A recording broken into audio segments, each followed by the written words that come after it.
Good day. Today we're going to talk about Ohio versus Terry. This is the famous Terry stop. This was a Supreme Court case back in the 1960s where a gentleman by the name of Terry was walking down the street. He was planning to rob a store. He had a gun concealed, but he was walking around. He was casing the joint. And the cops came up to him and they basically threw him up against the wall and they patted him down. They found a gun. They arrested him for a concealed weapons charge. His attorney argued that he hadn't done anything wrong and that it was a violation of his Fourth Amendment. The trial court said no, it wasn't, because the police was just doing a routine investigation, and since they found something. But the Supreme Court disagreed, and they ruled that under this Ohio versus Terry, that the police must have a reasonable, articulate suspicion that criminal activity may be afoot. In other words, you actually have to have done something wrong.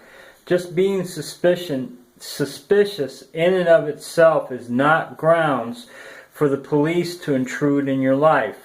They are not allowed to approach you, talk to you, anything, unless they have a reasonable, articulate suspicion. Now, I'm currently working on a drunk driving case, which I'll keep you posted, where the police were following this gentleman for several miles based on a mere suspicion that he stopped at a gas station and didn't get gas. And that threw up a red flag. Although he hadn't done anything wrong, they followed him for several miles.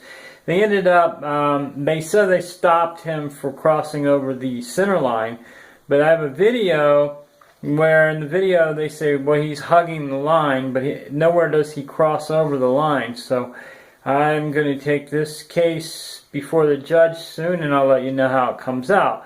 But there was no reasonable or articulate suspicion in this case, as there must be. I mean, and that's something that you need to watch every video and every drunk driving case to see why the police stopped you.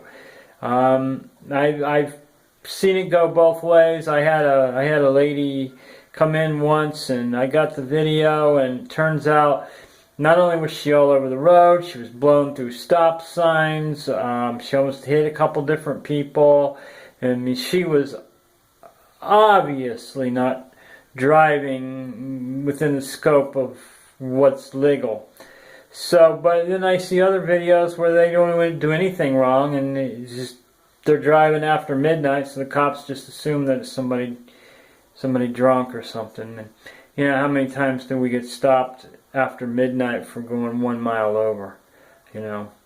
So anyhow, Terry is a very powerful case. It sets the standard for almost any stop, and it clearly talks about the Fourth Amendment, and it says that a citizen has a right to be secured in their homes as well as walking down the street.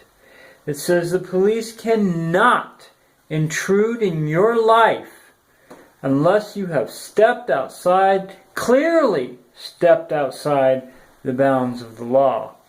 And as a citizen, the cops try to stop you. The first words out of your mouth, did I do something wrong, officer?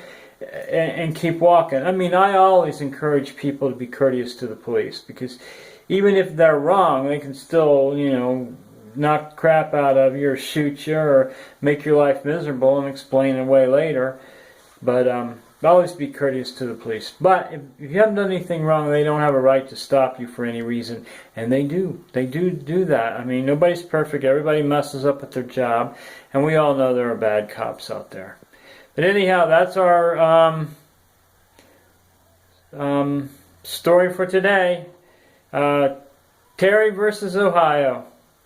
Terry stop, it's called. Thank you.